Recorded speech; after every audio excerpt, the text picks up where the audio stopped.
Estamos de volta para mais um podcast do podcast Tópicos do Vestibular. Hoje, o nosso 20º episódio, com a alegria de termos feito aniversário, né? É o primeiro ano, né não, Isaac? Juntos aqui com o Estúdio 24 Frames, um ano de podcast e com a presença ilustre de dois professores de língua estrangeira, o professor Rivan Fidelis de inglês e a professora Andréa Rodrigues de espanhol. Episódio festivo com as línguas estrangeiras. Tudo bem, gente? Very good. Ótimo, graças a Deus. Excellent. Just perfect. Então, vamos lá, gente. Eu tinha aqui feito um roteirinho, né? Porque fala-se muito nessa língua estrangeira moderna. E essa língua estrangeira moderna é bastante cobrada, não apenas no Enem, mas também na UES. Mas antes de começar esse bate-papo, queria saber de vocês um pouquinho. Rivan, bastante conhecido nas escolas. Quantos anos de magistério, Rivan? Mais ou menos, aproximadamente 37 anos. Mesmo, Rivan? 38º ano. Sempre no ensino da língua estrangeira, né? Da língua inglesa, no caso. Todos os alunos sabem, as escolas também. O Rivan é frequente nos aeroportos, já viajou o mundo inteiro, Só para eu ter uma ideia, Rivan, quantos países você já conheceu? Assim, praticamente da América, quase todos, né? Faltam alguns ainda da América Central, toda a América do Norte, toda a Europa, inclusive aqueles pequenos países. E por último agora eu terminei a Escandinávia, né? Que era um ideal meu, assim, conhecer os países nórdicos, que foi uma experiência, assim, sensacional. E isso, né? Como até fica aí a dica para os nossos alunos saber a importância, né? Como o inglês, ele é uma ferramenta, ele é uma tool, né? Um instrumento, não um fim, é um meio. E o inglês me proporcionou isso, né? Claro que eu ainda tenho metas, né? Até eu brinco com meus alunos, assim, que são 1000 lugares que eu devo conhecer antes de morrer. E agora que eu estou aí 200 e pouco, então ainda falta muito lugar para conhecer. E praticamente ainda falta a Ásia, né, a Oceania e a África. Massa, muito massa. Então quer dizer que a América e a Europa... Toda. E a Escandinávia também. Faltando só a Islândia, né? Que quando eu estava uma vez na Escócia, eu até pensei de ir, mas eu não tinha me programado direito. Um ex-aluno, inclusive, né? Tinha me convidado para a capital, mas aí ficou para uma próxima. Então só falta mesmo assim dos países nórdicos ali da Escandinávia, só mesmo a Islândia que eu ainda não fui. Breve, né? Massa, muito massa. E a professora Andréa, uma professora de espanhol, formada onde, Andréa? UES, UFC? Com muito orgulho, formada pela UES. Pela UES, Letras Espanhol. Isso. Muito bom. Atualmente, Andréa, você está lecionando em quais escolas? Eu leciono no Santo Tomás de Aquino e no Teleios também. Massa, fomos colegas lá no Teleios, né? Muito bom. Então, vamos aqui. Gente, normalmente fala-se que, tanto no Enem quanto na UES, cobra-se muito compreensão de texto, né? Na língua estrangeira. Mas, Rivan, como é assim o estilo das questões de inglês? O que é que, normalmente, um elaborador, ele, ao fazer uma prova, como é que ele cobra as questões? Bem, é o seguinte, né? Assim, fazendo um breve histórico, o novo Enem, né? Que novo entre aspas, né? Ele começou com a cobrança necessariamente, né? Através da LDB. Veio os parâmetros curriculares nacionais naquela época, e quando foi criado o caso LEM, Língua Estrangeira Moderna. Então, só a partir de 2010 que a língua estrangeira moderna entrou no novo Enem, na época, né? E aí a gente percebeu que durante todo esse período, todas as provas do Enem, elas continuam dentro da mesma perspectiva. É uma diversidade de gêneros textuais, com exceção agora de 2024, que foi estranho, porque pela primeira vez eles colocaram 3 poemas, né? Repetiram 3 gêneros textuais. Mas, normalmente, assim, é compreensão e interpretação textual. Então, se o aluno tem visão de mundo, se ele sabe, assim, ele sabe entender, conhecer, né? Compreender e usar essa língua inglesa como instrumento, né? Um meio de acesso a culturas, a tecnologias e informações, esse aluno consegue tirar de letra. Agora, sim, passa sempre pela questão da leitura. A leitura, tanto que uma língua, né? A Andrea sabe, assim, começa com as 4 habilidades, né? Que a gente chama de 4 skills. Tem a parte da auditiva, que é o listening, aí a fala, o speaking, o reading, e o writing, que seria a última habilidade, que é a escrita. Que é a escrita. Então, como a gente foca na leitura, então, assim, a condição sine qua non, o nosso aluno ter contato com os gêneros textuais. Então, assim, o elaborador do Enem, inclusive, assim, eu gosto muito das questões do Enem, particularmente, assim, eu sou muito fã, sabe? E como a gente enriquece, como engrandece e aprende, sabe? E, principalmente, assim, no caso, como eu gosto muito de viajar, muito de atualidades, conhecimentos gerais, então o inglês está sempre me conduzindo e me levando para outras áreas do conhecimento. Então, eu, às vezes, aprendo muita coisa de história, de biologia, de geografia, de química, tudo através. Até porque a gente tem outros vestibulares do Brasil também, né? Que a gente acaba usando como parâmetro, mas, assim, no Enem é compreensão e interpretação textual. É um texto totalmente interpretativo, onde o aluno ele tem que ter um conhecimento vocabular muito bom, né? Ele tem que ter aquela atenção aos detalhes, foco e, o que eu acho mais importante, visão de mundo. E aí é partir para o abraço, porque a prova do Enem, assim, normalmente, se o aluno conseguir ter também a tranquilidade, a questão da parte emocional também, né? Se ele conseguir ter aquele equilíbrio de saber lidar com o tempo, né? Porque, assim, normalmente eles deixavam a prova de inglês por último. E é algo que eu tenho sempre também dado essa dica. As línguas estrangeiras, não é interessante. Tudo bem que não tem, assim, uma receita de bolo, que ele eu sempre digo, respeita o seu time. Cada aluno tem o seu tempo e o seu ritmo.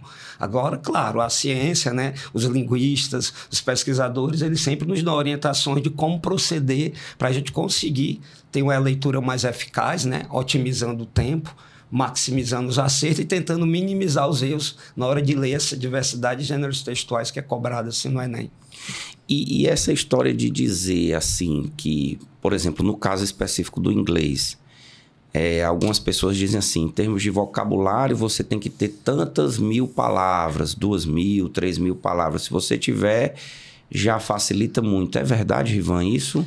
Ou existem outras coisas além disso? Eu não gosto muito de usar assim, algo muito taxativo, até porque eu acho que até no próprio Enem a gente sabe, toda palavra excludente ou totalizante, já dizia Nelson Rodrigues, né? Toda unanimidade é burra.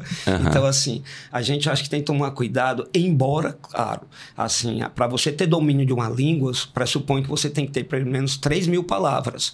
Então, assim, se o aluno estudar prefixos e sufixos, ele vai ter um vocabulário muito maior do que 3000 palavras.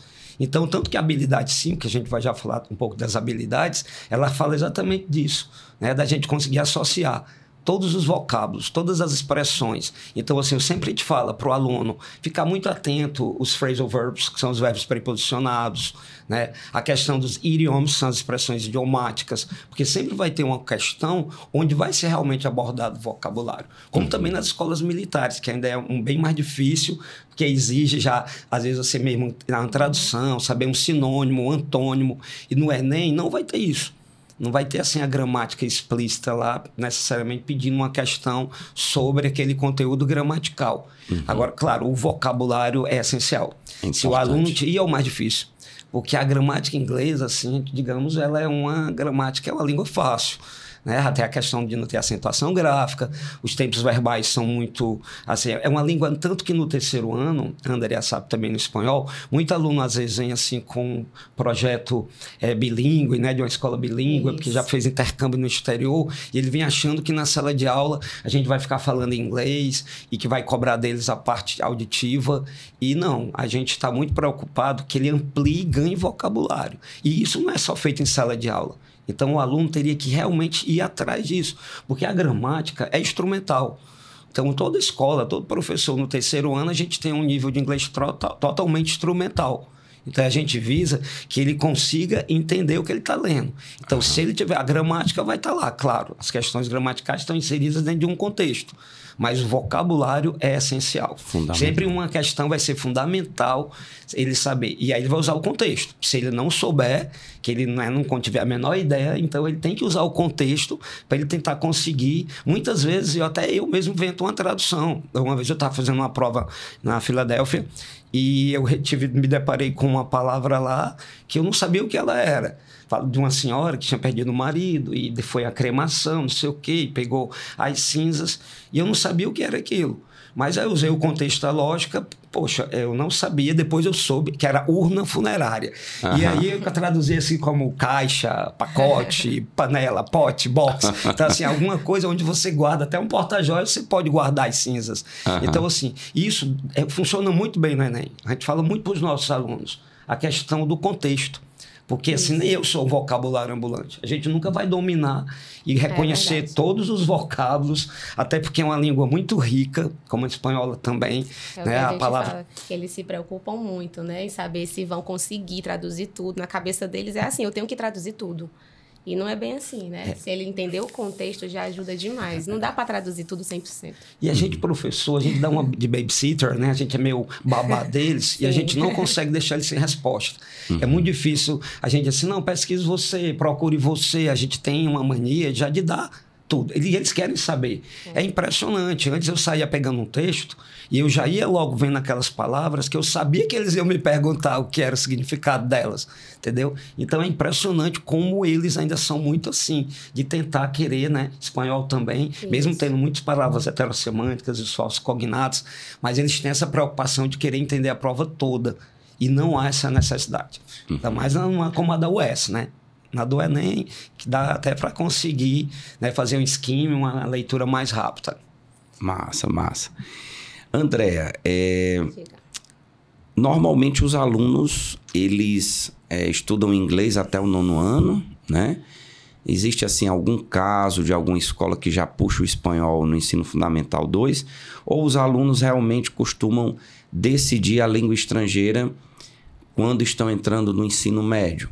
Também eu vejo casos de escolas que permitem essa decisão, inclusive até na 3ª série do ensino médio, né? Como é essa decisão para o aluno? Pronto. Então, o que é que acontece? Eu já cheguei a dar aula para o Fundamental 6º ano, Fundamental 2. Então, o espanhol ele vinha desde o Fundamental. E aí, depois ele foi deixando de ser cobrado. Depois que a BNCC mudou, né, com o novo ensino médio, infelizmente, aí eles foram tirando aos poucos a língua espanhola. Aí isso só prejudica o aluno, o professor, todo mundo sai perdendo. Hoje, eles chegam no ensino médio e se deparam com isso. Infelizmente, no último ano, e aí no ano que eles vão prestar o vestibular, que eles, né, nossa, e agora? Vou escolher inglês ou vou escolher espanhol? E aí fica o questionamento. Um aluno que vem da educação infantil, que sempre estudou inglês a vida inteira, e aí ele vai mudar no último ano, vai escolher espanhol. Mas aí entra aquilo que o Rivan falou, né? Entra aquilo que ele falou, que tem muito aluno que chega e pensa que é só falar. Se eu tenho um vocabulário de inglês, eu vou me dar bem, né? Claro que o vocabulário é importante, mas é uma prova escrita, é um outro contexto, é uma outra visão. Vocabulário é tudo, mas às vezes nem o vocabulário também um aluno tem, mesmo ele tendo inglês lá desde a educação infantil. Pois é, porque, por exemplo, na minha época de estudante, né, eu fiz inglês até o 8º ano, porque naquele tempo não tinha 9º ano. Depois a alfabetização virou 1º ano, né, do ensino fundamental. E realmente pela proximidade, pelo fato de ser uma língua também neolatina, né, que chamam de românica, né? Isso. Para mim ficou mais fácil o espanhol e eu realmente fiz para espanhol lá no final do 3º, né? Prestei vestibular tendo como língua estrangeira o espanhol. Mas assim, de uma forma geral, o aluno ele acha mais fácil o espanhol? O que é que você acha? Você sente a quantidade de alunos, essa divisão, vai mais para o espanhol, vai mais para o inglês? Como é? Depende muito, assim... Do tipo de turma... Depende também, tem ano que vai uma quantidade maior para o espanhol, já tem ano que já vai mais uma quantidade para o inglês. Normalmente, eles vão mais para o inglês. Normalmente, eles vão mais para o inglês. E, assim, como é que eu posso dizer? A gente compreende, é compreensível, né? Eles irem mais para o inglês, porque é como eu te falei, eles já vêm estudando inglês. Se você já estuda inglês desde que você se entende, né, por gente, aí no último ano eu vou optar pelo espanhol. Mas é como eu te disse, né? Às vezes depende muito também do aluno. Tem aluno por vários motivos. às vezes ele realmente não tem vocabulário, mesmo ele tendo estudado, né, todos esses anos, e é mais para a parte da gramática, que é mais, dizem, né, que é mais fácil, né, a gramática da língua inglesa do que a da espanhola. Então ele acaba indo, né, para o espanhol por conta disso, quando ele tem vocabulário, quando ele também, às vezes o professor, que a gente sabe que conta muito, né, às vezes o professor, eu não acho tão legal a aula do professor, e aí vai para o espanhol por conta do professor não se dar bem. Então, são vários motivos que levam ele a ir para o espanhol. E, inclusive, já tive aluno que nunca se deu bem no inglês, mas que quando chegou lá no último ano, me falou, professor, eu até queria ir para o espanhol, mas os meus pais não deixaram. E oxe, mas quem vai fazer a prova não é você? Seus pais vão fazer a prova por você? Ele, pois é, mas meus pais não deixaram. E aí, até casos assim também. Às vezes também... casos do aluno querer, vai ter uma divisão, e aí você tem o seu best. Né? Seu melhor amigo, e aí eu não vou separar, né? Então, assim, depende muito, né, do aluno, mas geralmente eles optam mais para o inglês do que para o espanhol. E um adendo aqui, uma coisa que eu percebi também nos últimos anos, que para mim isso foi novo, tá com a pandemia para cá, alguns alunos que eu via realmente que já sabiam inglês, que inclusive tinham provas de proficiência, né, como TOEFL e outras, eles estavam optando de ir para o espanhol. Tipo assim, pô, eu já sei inglês. Eles estavam tão seguros que eles iam fazer uma prova muito boa de inglês, que eles resolveram aprender o espanhol. Eu acho muito legal. Esse ano eu tive 3 alunos nessa situação, no ano passado foram 2, então eu notei que é uma nova tendência. Eles chegam para mim, professor, sei o que, mas eu gosto muito. Inclusive, eu sou aquele professor, quem dividiu turma comigo de espanhol, os professores sabem, eu sempre tenho um bate-papo nos primeiros dias de aula muito flexível, muito ponderado, de mostrar que não é por empatia, né? Assim, por mim, nem para o professor ou professor de espanhol, é por eles. Eles têm que pensar o que é melhor para eles. Né? Independente de família, coordenação, escola, porque a gente sabe que há professores que eles têm uma certa afinidade, mais proximidade ou empatia, como também na língua. E eu sempre falo, e às vezes eles testam, às vezes eu digo assim, experimenta, pega assim as últimas provas, agora assim, focado mesmo, no tempo, sem ficar pesquisando, tenta fazer as últimas provas de espanhol e tenta fazer as últimas provas de inglês e faz uma média. E aí veja quantas você acertou de inglês, quantas acertou de espanhol, para você ver aquele que se sente mais confortável. Porque os simulados de escola, eu descobri alguns que o gabarito de espanhol é igual ao de inglês. Aí o aluno é muito mala, né? Ele sabe assim, então vou ver aqui, mas ele está inseguro, aí ele vai checar na de espanhol para ver se a resposta é tal, para poder marcar. Chegou a esse nível. Tem aluno que está marcando, checando as 2 provas. Isso nos simulados. Aí o pessoal, mas um simulado é diferente do real. Da pressão, né? De você chegar tudo no horário, toda aquela aflição que você pode ter, a questão emocional que conta muito. Mas eu acho a importância que, inclusive, eu, né, se fosse minha área de educação, quem decide, eu botaria o espanhol desde cedo. Até porque aqui com o Mercosul e a importância, o Brasil, você vê que ao redor da gente, só tem um país que fala holandês, francês, né? Não fala inglês, né? E eu acho que só o resto todos falam espanhol. Então, a gente se pegar assim, porque o país é continental, né? Você pode passar dias dentro do ônibus e a gente não sai, né? Horas dentro do avião para a gente estar no outro país. E seria o espanhol, né? Assim. Exato. Rivan, você como especialista na língua inglesa, tem alguma forma assim de aprofundamento? Tipo, o que é que você recomendaria? Filmes, músicas, livros? Hoje em dia está bastante moda os aplicativos de inteligência artificial, né? Eu até tinha dado uma olhada em alguns desses aplicativos, como Be Confident, Prática, Duolingo, né? Isso. O que é que você recomenda para que o aluno, ao longo desse ensino médio, na preparação, torne a língua estrangeira algo assim, além de fazer uma prova, prazeroso? Uau, né? Assim, há muito tempo atrás, né? Em outras décadas, eu achava assim que a dificuldade, inclusive até uma questão do Enem, que também falava sobre isso, a questão assim, de a gente ter muito acesso à tecnologia da informação, mas não necessariamente quer dizer que todo esse acesso que a gente tem, a gente está sendo informado, né? Então, assim, a geração dos nossos alunos atuais, eu acho que é uma geração que nunca teve tanto acesso à informação como eles. Na nossa época, a gente só tinha que pegar uma música em inglês e o professor ficava colocando a música e a gente completando as lacunas, os gaps.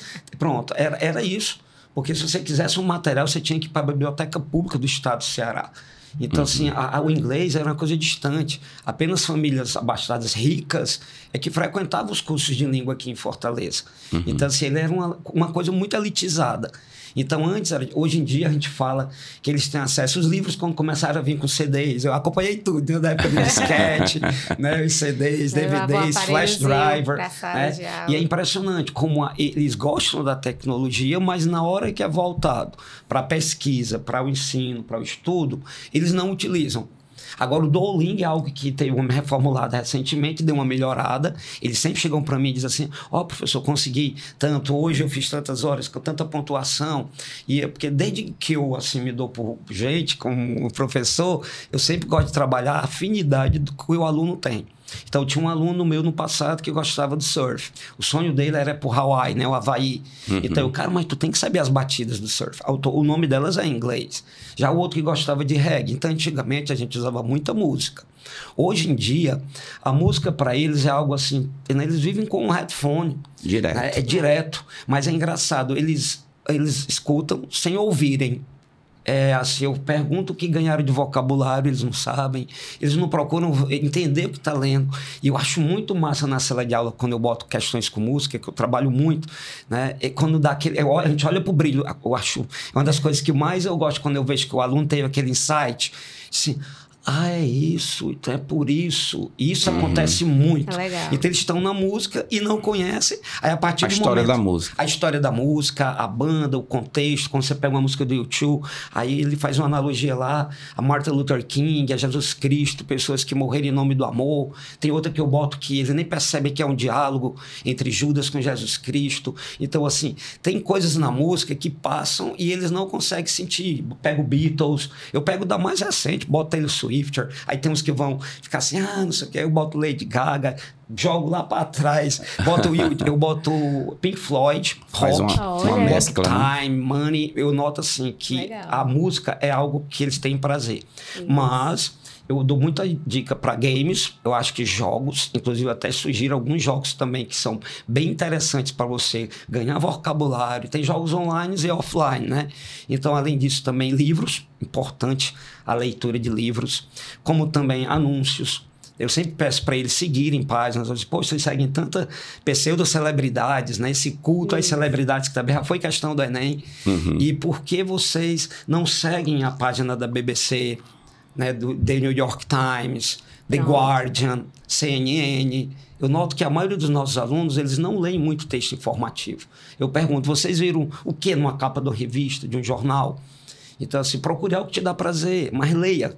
O importante é que você leia, porque só jogos, músicas... E hoje em dia tem cobrança de infográficos, Poemas é algo que pesa muito para eles, porque a linguagem metaforizada, né, muita analogia, você tem que se abstrair, o eu lírico é algo muito subjetivo. Até nas tirinhas eles têm dificuldade. Mas eu não acho graça, mas tem comicidade, tem humor, é uma característica do HQ. Então pode ser uma charge. Então é algo que eu gosto muito que eles façam. É isso, sabe? A dica que eu dou é isso. Além de escutar música e tentar assistir filmes e séries que eles adoram. Então assista. Eu digo, se você já assistiu em português, priorize essa. Aí assista agora ela em inglês, vai botando legenda. Coloca a legenda, né? Já conhece a história, então fica mais fácil. Então filmes, séries, né? Assistir, podcasts também são muito importantes, né? Então assim, eu acho que tem uma série de recursos que eles têm condição. Eles estão ali com o smartphone ali na palma da mão. Muitos têm tablet. Kindles, né? Eles têm outros equipamentos para leitura. Rivan, eu lembro de um tempo atrás, não sei se a André é desse tempo também, que nas rádios de Fortaleza tinha a tradução da música. Isso é desse tempo novo. Sim. Aí, lembro demais. Como é que a gente fazia? Tu lembra desse tempo, Isaac? Que a rádio traduzia a música? À noite? Não, é novinho. Lembra, não? Eu lembro. Até hoje eu escuto rádio no carro. E tinha aquela voz, né? Do locutor. Até hoje eu escuto rádio. E tinha aquilo mesmo. A música ia passando, isso aí eu nem lembrava mais. A música passando e a tradução. Era à noite. Aí, normalmente, aquele programa mais romântico, né? Aí sempre tinha. Isso. O cara mandava mensagem, ligava pra rádio, mandava mensagem pro Love, né? Telemensagem. E quando ele pedia a música, aí fazia uma tradução prévia e tal, né? E tinha um programa que realmente a tradução saía. Então, a cada verso ele fazia a tradução. A cada verso da música ele fazia a tradução. Muito bom, muito bom. Isso só rapidinho, que ele falou que os olhinhos chegam a brilhar. Há alguns anos atrás, né? Hoje não mais. Assim, se bem que de vez em quando eu pergunto assim, eu lembro mesmo, porque tem muita reprise. Mas até um tempo atrás, quando de repente num texto aparecia lá o colorado, né? E aí, gente, vocês sabem que além do rojo, né, que é vermelho, em espanhol tem um colorado, que é vermelho também. E daí Chapolin colorado, que é o Chapolin vermelho. Aí cai a... é por isso. Ele falou dos olhinhos, né, brilhando e tudo. Quando cai aquela... era isso. E aí acontece muito, é muito legal. Eu lembrei desse... Porque normalmente eles não conseguem, né, muitas vezes fazer essa associação. Eles têm contato com o espanhol, têm contato com a língua inglesa, e eles às vezes não conseguem fazer esses links, nessas conexões. E às vezes na sala de aula ali, mas numa questão... Engraçado. É muito engraçado quando isso acontece. Aí cai a ficha, assim. A gente vê que dá aquela paradinha e os olhos brilham e dá um sorriso, como ele disse assim, agora que eu entendi. Isso. Desde aquela sigla do WC, nos banheiros, né, que via na Praia do Futuro, em outros lugares, aí eles diziam, vocês acham que aquilo era o quê? Vocês não têm curiosidade? Porque muitas vezes ficamos naquela de que a curiosidade matou o gato. A curiosidade não matou o gato, não. O que mata o gato é a ignorância mata. Então aquilo ali não é Vanderlei Cardoso, não. Aí alguns sabem que é Vanderlei Cardoso.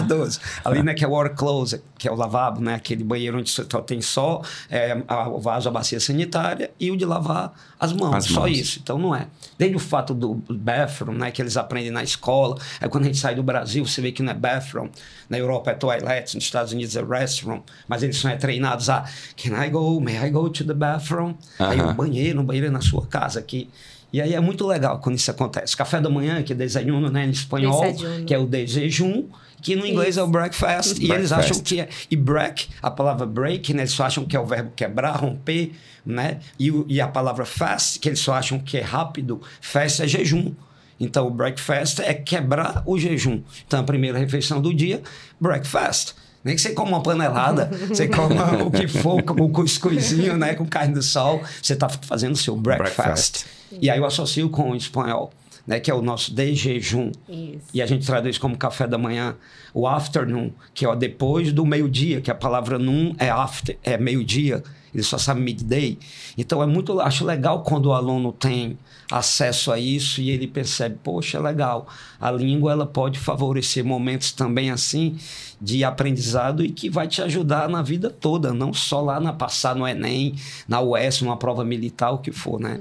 Pois é, eu vejo muito que os alunos, eles têm esses dois medos. Aquela palavra, aquele vocábulo que pode ter vários significados, né?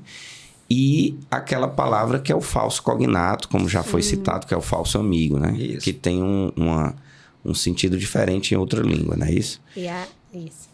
Né? Porque quando cai um falso cognato, o aluno diz assim, vixe, rapaz, isso aqui é uma pegadinha. Ou então, quando aquela palavra tem mais de um significado, aí ele tem que conhecer o contexto, né? Para poder entender o que é que realmente está sendo cobrado. Um bom leitor, ele já está familiarizado com leituras, por isso que eu falo da importância da leitura. Ele não cai, que ele percebe que ali é uma pegadinha. Né? E realmente, em inglês, é uma infinidade, eles têm um vocabulário muito rico. Né? Pegou línguas anglo-saxônicas, pegou um pouco, né, do germânico, os troncos linguísticos lá dos vikings, dos maias. Né? Então, assim, o próprio latim está presente dentro da língua inglesa. Então, eles têm, assim, uma palavra que pode significar 4, 5 coisas diferentes. E a facilidade que o inglês tem de criar palavras novas, neologismo é de uma facilidade. Incrível, a palavra friend vira verbo, Facebook vira verbo, a palavra text, que é texto. A gente tem a maior dificuldade de fazer isso, né? Enviar mensagem de texto, mandar mensagem de texto. Vou fazer amizade. Em inglês, uma palavra só já vira verbo. E ela pode ser adjetiva, ela pode ser substantiva, a mesma palavra. Em Fortaleza, inclusive, eu já peguei cardápios, menu de restaurante aí, inclusive uma grande rede de ice cream, de sorvete que eu gosto muito. Eu vim com a minha família que mora na Inglaterra e a gente foi escolher sorvetes. E lá, numa hora, o meu primo bateu em mim, que sabor é esse aí? Aí quando a gente veio lá, era manga, e do lado estava traduzido como sleeve. Só que sleeve é manga de roupa. E não manga do verbo, né? A manga fruta. Engraçado, esses anos todos tomando sorvete lá, eu nunca tinha percebido que manga estava traduzida errado. Aí eu chamei o gerente, e eles mudaram em todas as sorveterias de Fortaleza. Aí eu comecei a encontrar outros sabores que foram leitinho, traduziram Milk Nest. Então, assim, eles fizeram assim, aquilo que qualquer um de nós fazemos às vezes, né? Aportuguesar o pé da letra e não funciona. Nem os melhores sites de aplicativos para a gente também treinar e estudar a tradução, que eles gostam muito de usar a Google Tradutor, entre outros. Mas mesmo com o avanço que está na inteligência artificial, a gente ainda não consegue ter esse feeling da gente ter essa sensibilidade e criatividade de saber que aquela palavra, dependendo do contexto, poxa, manga de roupa é a mesma palavra, manga. E no Ceará ainda tem o mangá, né? Vamos mangar, entendeu? Assim, vamos mangar dos outros. Então, assim, a palavra, ela não é uma coisa estática.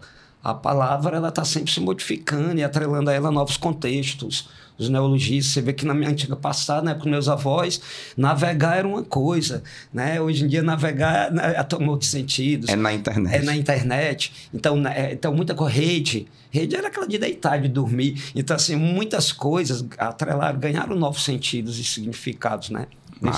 Agora imagina isso no espanhol. Porque o espanhol, ele é bem parecido com o português. E aí você jura que tá lendo aquela palavra ali. Não, isso aqui com certeza é isso em português, porque é a mesma coisa, parece demais. E se for um falso cognato, como já viralizou alguns anos atrás, uma senhora foi preencher os dados comprar a passagem aérea, e aí tinha nome e apelido embaixo. Quando ela botou o nome completo dela, o nome inteiro. E aí, embaixo, o apelido. Aí ela foi e botou Amor, que era o apelido dela, que era o marido dela, chamava ela de Amor. E apelido é sobrenome espanhol. Oh, Jesus. E aí saiu passagem errada e foi uma confusão, viralizou isso alguns anos atrás. Então, ainda acho que é mais sério ainda assim com o espanhol, porque parece muito com o português. E eles gostam de pegar palavras espanholas com duplo sentido, pejorativas ou nomes feios, né? Mesmo aquelas palavras que são menos usadas. Eu já vi muito isso, que uma vez eu peguei uma Copa do Mundo e eu estava no Chile, e eles, quando o Kaká pegava na bola e chutava e Kaká, e eles riam. E tem muitas palavras que no sentido espanhol é outro, né? Quero uma pinga, vamos tomar uma pinga. Então, assim, aquele nome feio que é usado atrelado a ônibus, né? Antigamente. O rato, um tempo, por favor. Então, assim, o espanhol... Embaraçada, ela está embaraçada. Grávida. Eu já passei por muitas situações constrangedoras nesse país aqui da América do Sul, devido ao espanhol, que eu entendo espanhol, né? E assim, eu não falo, mas eu entendo. E muitas vezes eu caio exatamente por isso, pela essa questão de ser heterossemântico. E aí eu penso que é aquilo em português e não é outra coisa. E eu acho graça, quando uma vez fui pedir colher lá, né? Assim, algumas coisas de garfo, faca, algumas coisas mudam muito. E aí eu falo, porque muitos alunos acham que é mais fácil fazer a prova de espanhol, porque o grau de legitimidade chega às vezes a 70%, no inglês é só 30%. Então, assim, como eles acham que estão conseguindo ler, aí dá um certo conforto para o aluno que, né, assim, quando você pega as palavras cognatas, né, aquelas palavras cristalinas, e em espanhol tem muitas. Demais. Massa. Gente, e eu havia visto a matriz de referência do Enem no que diz respeito às linguagens e códigos, e as línguas estrangeiras estão lá na competência 2, né, competência de área 2, que diz assim: conhecer e usar língua estrangeira moderna, que é a LEM, né, como instrumento de acesso a informações e a outras culturas e grupos sociais. André, me fala sobre essa habilidade 5 que diz assim: associar vocábulos e expressões de um texto em língua estrangeira moderna ao seu tema. O que é que essa habilidade quer dizer nessa competência? Pronto. Essa habilidade 5, digamos assim, que de todas as habilidades, que são 4, em relação às outras, digamos que ela é a mais fácil, digamos assim, de identificar.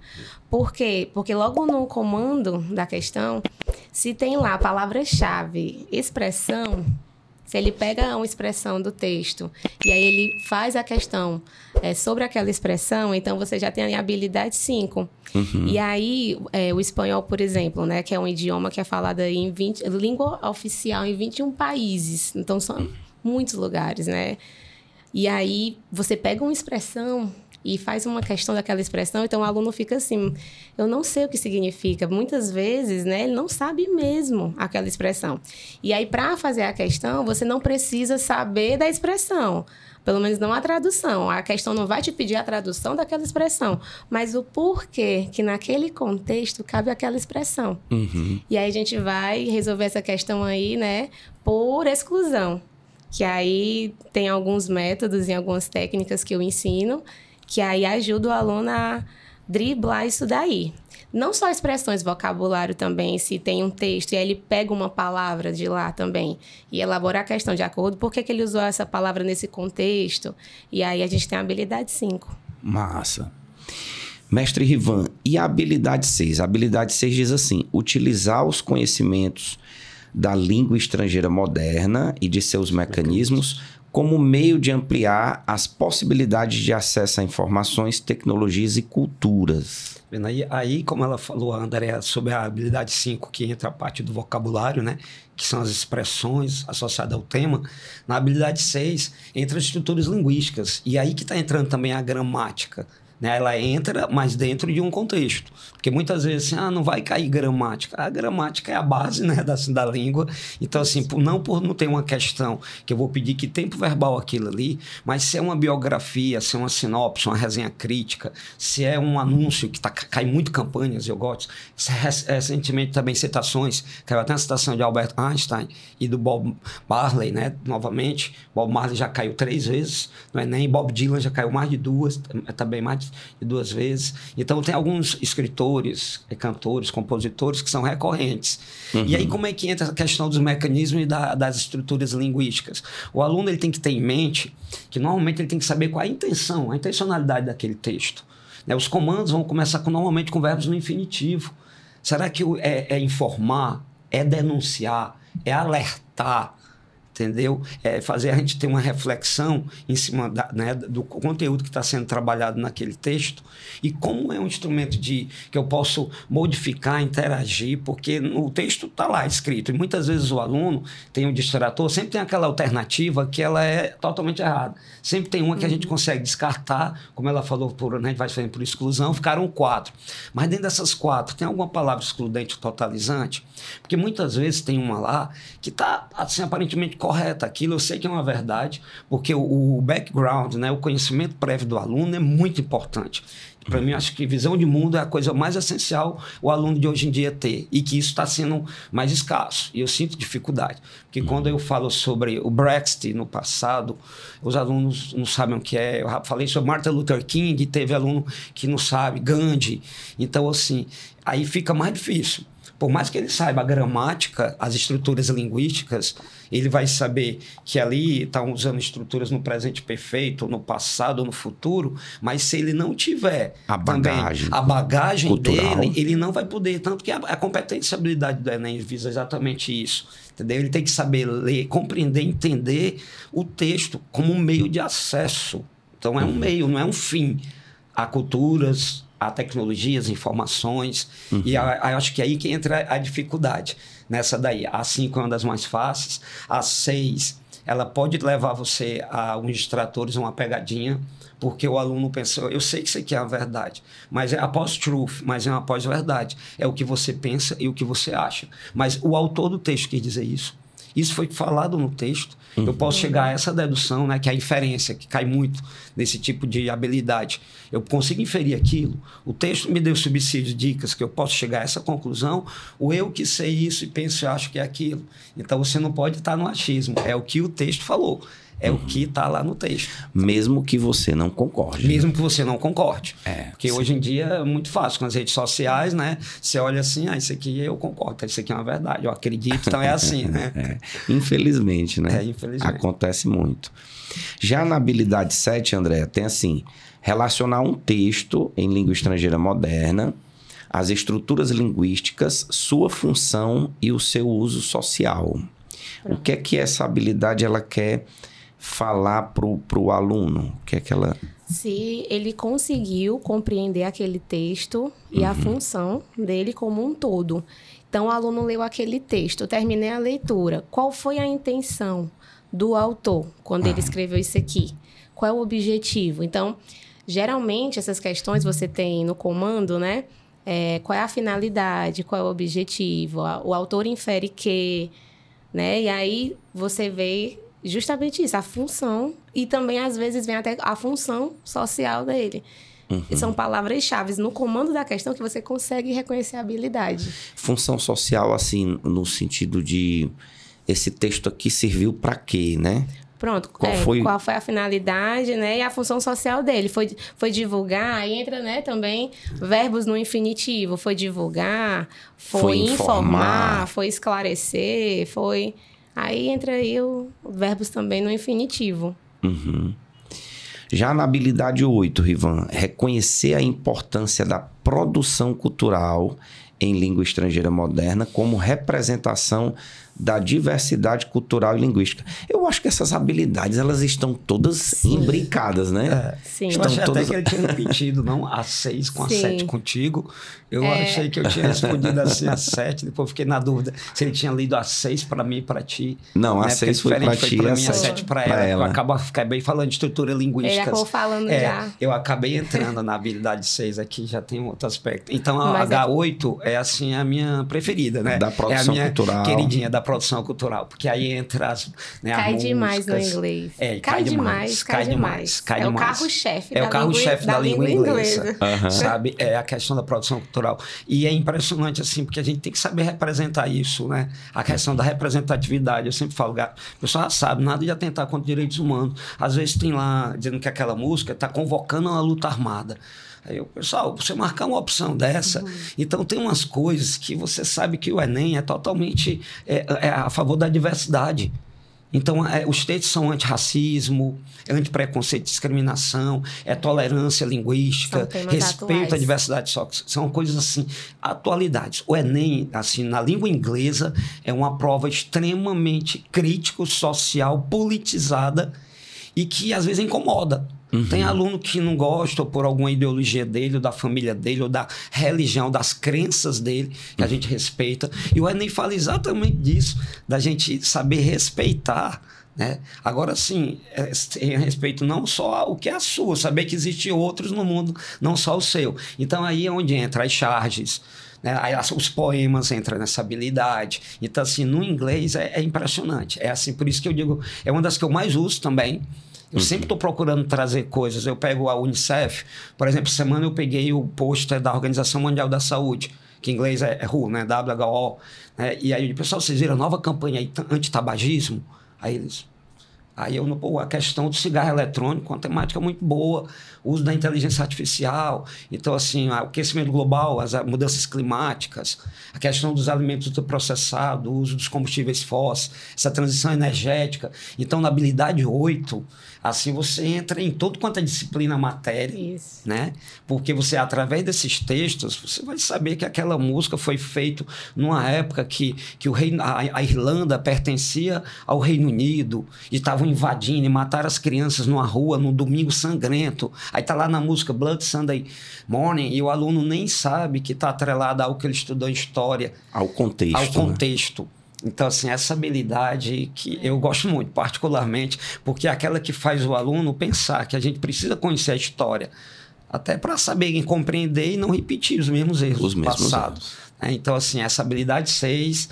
assim, eu acho ela super... Não como todas são importantes, como você falou, elas são todas interligadas. Ela, de certa forma, você vê que todas têm essa questão do uso social, né? Mas eu sempre falo para o aluno, olha lá aquela alternativa que está mostrando assim, uma reflexão, ela não crítica. Caiu muito sobre redes sociais. o uso das novas tecnologias e tudo sobre o smartphone.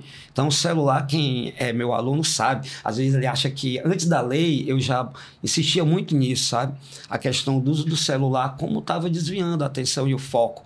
Mas vamos saber usar isso com um propósito, enfim. E as questões do Enem, há muito tempo que eles batem na questão desse uso. Aí eles vão criticar a tecnologia? Não. Eles estão criticando o celular, os avanços? Não. Eles estão criticando o modo, né, a forma como a gente está utilizando esse meio de comunicação. Então, é reflexão, é refletir que tempo você está gastando, você está socializando, você está se isolando numa concha, que é o cooking, né, aquele fenômeno que a borboleta faz, se enclausurar, ficar dentro do teu quarto, cada um num aplicativo, no meio social, até tirinhas da mãe em casa de folga e diz assim, já que estamos todo mundo hoje, vamos fazer um jogo aqui em família. Aí todo mundo, oba, vou pegar aqui meu Kindle, oba, vou pegar meu celular. E todo mundo optou de fazer um jogo isolado, individual, enquanto que a mãe queria fazer um jogo algo coletivo, a família toda dentro de casa. Então, isso está sempre no Enem. Isso é algo assim, principalmente no inglês. Não sei se no espanhol, você pode até falar agora um pouco, que eu também já peguei questões de espanhol. Eu peguei no ano passado uma que eu achei legal de um simulado, que era tipo uma pessoa num púlpito e ele, aqui na mão dele tinha um arco-íris, só que para trás era um cinto para mostrar a hostilidade, que às vezes você fala algo que a gente ouve como aquela pessoa extremamente democrática, da diversidade e tudo, mas por trás está mostrando outra coisa. Né? Aquela questão da hipocrisia que cai muito também isso, no Enem, em espanhol e em inglês. Sim, agora sim, só uma observação aqui. Eu acho importante, Dênio, a gente falar para os alunos que essas habilidades, né? Porque às vezes o aluno fica bitolado nisso de, eu tenho que saber qual é a habilidade, né? Eu tenho que saber para eu acertar a questão. Não necessariamente. Não necessariamente. Porque, assim, as outras disciplinas têm um roteiro, né? Elas seguem um roteiro. Então, tem o conteúdo lá direitinho, bonitinho. E na língua estrangeira, qual é o nosso roteiro? Porque cai a interpretação, né? E aí o nosso roteiro vai ser as habilidades. Então, os alunos eles vão se basear um pouquinho pelas habilidades. E isso é um processo natural. Assim, já está chegando, nós estamos numa altura já do ano, né? Chegando na metade do ano, que uma altura dessa eles já estão se familiarizando, eles já estão reconhecendo ali sozinhos as habilidades. E dizer para ele que ele não se preocupe, porque se eu errar a habilidade, ou se eu não souber, ou se eu acertar a habilidade, eu vou acertar a questão? Não, você não pode dar essa certeza 100%. É um norte, é um caminho, é um roteiro ali que a gente segue. Entendi. Mas André, deixa eu te perguntar uma coisa. Quando você, especificamente, vai elaborar uma questão, vamos supor, uma escola X te pediu uma questão autoral, né? Às vezes a gente pega aquelas questões do super professor e tal, que já estão montadinhas, vai mais ligeiro. Mas vamos supor que a escola te peça uma questão. É lógico que a elaboração do Enem é diferente da elaboração da UES. Mas assim, do Enem especificamente, o que é que você se preocupa ao elaborar a questão? Você, digamos assim, coloca cada habilidade ou não? Eu vou pegar aqui um texto que eu acho legal, que é um texto atualizado. Não, além de você, primeiro um texto atual, né, um texto atualizado que fale sobre alguma coisa, assim, relativamente da atualidade mesmo, e ver pela habilidade. Eu, geralmente, eu gosto de fazer, por exemplo, os simulados de trabalhar as habilidades. Então, vou pegar aqui a habilidade 5, então vou ver aqui uma expressão, e aí eu já procuro um texto que tem a expressão que eu quero. Então, assim, é mais ou menos desse jeito. Eu olho a habilidade e vou procurar um texto atualizado. O interessante é que a gente perde muito tempo, né? Demais. Dá muito trabalho. Dá trabalho. Até porque, né, André, a gente não necessariamente, um texto vai trabalhar só uma habilidade. Normalmente eu coloco 2 ou 3 habilidades dentro de um texto. E eu gosto muito de material autêntico. Às vezes eu estou numa lanchonete fora do Brasil, aí o guardanapo papel aqui da bandeja tá em inglês, aí isso aqui dá legal para uma questão. Aí eu dobro o guardo, aí chego lá em casa, aí, dentro da revista de bordo, né? Eu encontro uma matéria, a história do Papa agora recente, aí eu botei uma citação do Papa. Então a gente tem que estar sempre antenado. Acho que professor de língua estrangeira moderna, né? A gente tem que estar sempre antenado ao que está acontecendo o tempo todo, porque aquilo ali, batendo foto, pegando a ideia, porque na hora que a gente tiver que fazer uma questão assim, a gente traz algo mais recente, né? E fica até mais agradável para o aluno também perceber que algo, sabe? No dia que o Papa faleceu, no outro dia eu já estava levando uma citação do Papa, porque eu tinha pego no jornal, e a capa da Time, né? Aí eu comecei a botar outras questões do Enem. Aí eu sempre gosto de fazer associação, paralelo. Porque para o aluno é muito bom, né? A questão imagética e também dele conseguir fazer esse parâmetro de comparações, né? De analogia. Já que é tão cobrado também dentro das habilidades do Enem. E eles têm muitas vezes dificuldade. Né? A vida é muito metaforizada como uma viagem. Até na música, né? A vida é trem-bala, a gente é apenas passageiro, precisa partir. Então, assim, e às vezes eles notam que eles têm uma certa dificuldade de abstrair isso, sabe? De entender as comparações que são feitas dentro de um contexto, de um texto em língua estrangeira moderna. E cada vez mais está me surpreendendo os textos muito recentes, muito atuais. Já a gente vai falar da UES, aí eu... Massa. Pois é, estamos entrando aqui na UES e eu queria saber de vocês, porque assim, a UES nos últimos vestibulares, pelo amor de Deus, em relação às ciências da natureza, muitas questões anuladas, né? Tem gente até dizendo assim, puxa vida, a UES está fazendo a prova nas coxas, porque é muito rápido que a gente nota que a questão tem alguma falha. Então, nos últimos vestibulares, algumas anulações que isso faz com que a gente fique um pouco desconfiado dessa elaboração. Mas no que diz respeito à língua estrangeira, Rivan, língua inglesa, como é que está a prova da UES? É uma prova difícil, uma prova fácil, uma prova mediana, e aí? É o seguinte, assim, é opinião, né? Embora a gente abuse alguns parâmetros para a gente chegar a essa análise, esse juízo de valor, mas assim, a prova da UES, eu acho que na língua inglesa ela tá muito legal, assim, muito bem feita. Ela antes usava muitos textos literários, Prêmio Nobel de Literatura já caiu umas 3 vezes. Questão ecológica ambiental, aquelas queimadas no Pantanal, lá na prova, mudança climática, né? A abertura de uma nova biblioteca no Canadá, a parte literária era muito recorrente. A Gabriel Garcia Marques caía assim, então, caía assim textos literários que tinham um linguajar técnico, né? Que aí a prova da UES ela é bem diferente da do Enem, né? É uma prova totalmente de scanning, né? Porque o skimming, basta a gente ter aquela ideia central, né? Os alunos aí nossos devem saber questão quando a gente fala em técnica, de estratégia de leitura, né? Quando a gente fala do skimming, aquela leitura rápida, superficial, só para você ter a ideia central do texto. Né, uma prova da Unifor, perfeito. Pelo enunciado, o título e o subtítulo, eu já consigo acertar a questão. Teve uma prova da UES que eu acertei as 7 questões sem ler o texto. Porque eu tinha lido a matéria antes, previamente, e tinha assistido uma matéria no Fantástico sobre esse assunto. Aí, quando eu peguei o texto, eu achei graça. Porque eu acertei 7 sem ler o texto. Só baseado no que eu já conhecia sobre aquele assunto. E eu digo, galera, a prova agora, a última de 2024, ela foi agora, a 2025, ela foi agora em abril, dia 17. O texto que caiu foi um texto de março. Eu contei 35 dias antes. Um texto super recente e atual. Já do ano passado, que é a de novembro, o texto caiu no New York Times em outubro. E no ano passado, assim. Então, eu notei que isso ficou uma coisa... O aluno, ele pode ter acesso ao texto que vai cair da UES. Porque a UES, ela usa normalmente as mesmas fontes. Então, eu sempre faço... olha o título e subtítulos. Olhem os recursos tipográficos. Olha a fonte. Às vezes, a resposta está na fonte. Né? Aí eu já passo para a leitura das questões. Eu leio as 8 questões. O problema é que a UES, como a prova é no final, 78, 85, aí eles querem deixar por último. E a sua cabeça já está cansada. É uma língua estrangeira, não é a sua língua mãe, que você pode usar a dedução, até o chute, né? Em inglês que é mais complicado. Os neurônios já vão estar fervendo no final da prova. E eu digo, galera, não deixe a prova de língua estrangeira por último. E é um texto longo, ele não é difícil. É porque é um texto extremamente longo. Tem mais de 28 parágrafos para 8 questões. Então, no máximo, eu vou precisar ler 8 parágrafos. E às vezes tem 2 questões que a resposta se encontra no mesmo parágrafo. Então eu só vou precisar ler 7 parágrafos. Mas qual eu vou saber, né? Qual parágrafo eu vou saber que eu devo ler? E aí entra o scanning. A prova da UES é uma prova totalmente de scanning, que é aquela estratégia onde você vai procurar um detalhe, uma informação específica. Aí basta olhar as keywords, como ela falou, as palavras-chave. Se você pegar o comando, tem aluno que já está expert nisso. Como não posso usar marca-texto nem nada, é só uma caneta de uma cor, eu olho o enunciado da questão, pego dela uma keyword ou uma palavra repetida. As palavras repetidas, elas são super importantes.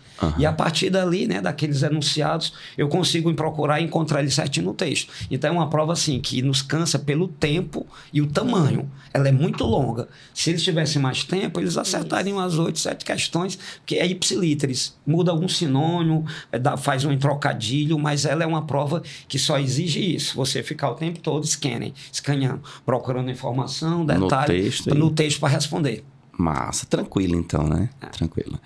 André, e no espanhol cai também gramática, né? Fora a compreensão de texto, tem também uma gramáticazinha. Isso, geralmente ela coloca 2 questões, então ficam 6 de interpretação e 2 de gramática. Agora eu vou assim, André, é sempre? É todo ano? Não. Eu costumo dizer que a UES ela é uma caixinha de surpresas. Embora o modelo dela seja esse, né? Ela não fugir muito disso, né? 6 questões de interpretação e 2 de gramática, mas às vezes vai cair uma só de gramática, ou uma de gramática e uma de vocabulário. Ou, como já aconteceu, as 8 só de interpretação. Ou, de repente, ela vai colocar 2 textos. Como já aconteceu em 2014, 2017, se eu não me engano. Ela colocou... Tá lá 2 textos para as 8 questões. Então, assim, não tem como eu te afirmar, né, um modelo assim fixo, um padrão, porque a UES... Às vezes muda. Realmente é uma caixinha... Eu digo que a UES é uma caixinha de surpresas. Mas também é uma prova tranquila. É uma prova tranquila. O texto não é tão longo como o do inglês, da língua inglesa. Porque eles se assustam quando vem um texto, né? Não, é grande, mas é fácil, mas é enorme. O espanhol também não são curtinhos, não. Não são pequenininhos, não. São grandes também. E nos últimos anos, deu um encurtado. Eu até estranhei. Esse último agora, olha aí. Eu gostei muito. Diminuiu. Que a nossa pega a lauda toda, uma página toda. Aí quando eu olho pro espanhol... E aí eu falo muito pro estudante, né? Faça um teste, viu? Eu digo muito para ele, faça o teste. Nesses simulados que vocês costumam fazer, né, para treinar, faça um teste, pega um simulado, comece com a língua estrangeira, comece com o espanhol, ou no caso o inglês, e veja quantas você acerta, e num outro, aí você deixa por último, para você ver, faça o teste. Faça o teste. A mente estando tranquila, não tem logo no início. Ótima dica. E estando no final já é outra situação. Muito totalmente diferente. Quando olha pro relógio, tem tempo não. Gente, estamos aqui no final do nosso podcast. Vou aqui passar a rodada das considerações finais, começando com a professora André Rodrigues. Me diga aí as suas considerações finais, alguma dica para o aluno no que diz respeito ao espanhol. Pronto. Eu acho que muitas dicas aqui já foram dadas, né, pelo professor Rivan, até porque são línguas estrangeiras, né, então o que vale para uma, vale para outra. E o que eu costumo dizer para o aluno, e ele sabe que tempo é ouro. Tempo é ouro. Então, eu sei que hoje a gente tem que aproveitar o máximo possível o nosso tempo. Mesmo, e a língua estrangeira é legal, porque olha só, você no seu tempo de lazer, no seu tempo livre, você vai assistir ali uma série, né, sua série preferida que você vai maratonar, ou um documentário, qualquer filme ali para desopilar, bota a legendazinha, né, em espanhol ou em inglês, que aí você vai adquirir vocabulário. A leitura, como o Rivan falou, que é essencial, música que vocês estão aí ouvindo, né, o tempo todo. Então, assim, é isso, é você saber usar até o seu tempo livre a seu favor. Massa, muito bom. Mestre Rivan, e as suas considerações finais? Agradecer, né, essa oportunidade de estar aqui, a gente está debatendo aqui essas ideias, né, a gente está sempre aprendendo, né, a gente aprende muito com eles também, mas é assim, eu acho que realmente a questão de usar o tempo livre, foco, visão de mundo, né, ficar atento a esses detalhes nos distratores, priorizar as questões fáceis, né, devido a TRI, isso no Enem, né? Porque não adianta nada, como essa semana um aluno aceitou uma questão super difícil que eu coloquei de interpretação de uma tirinha, onde tinha quebra, ruptura, onde estava o humor, a comicidade. E a sala toda errou, a sala toda. Só um aluno acertou. E ele todo contente. Eu fui tentar ver o critério e eu vi que tinha sido no chute, né? Aí tá assim, não adianta nada ele acertar difícil e errar as fáceis. Aí eu falo, dá uma olhadinha com aquelas, lê as perguntas antes, olha as alternativas, né? Porque no Enem é muito rápido, muito tranquilo, né? Toda língua portuguesa, perguntas e respostas em espanhol também.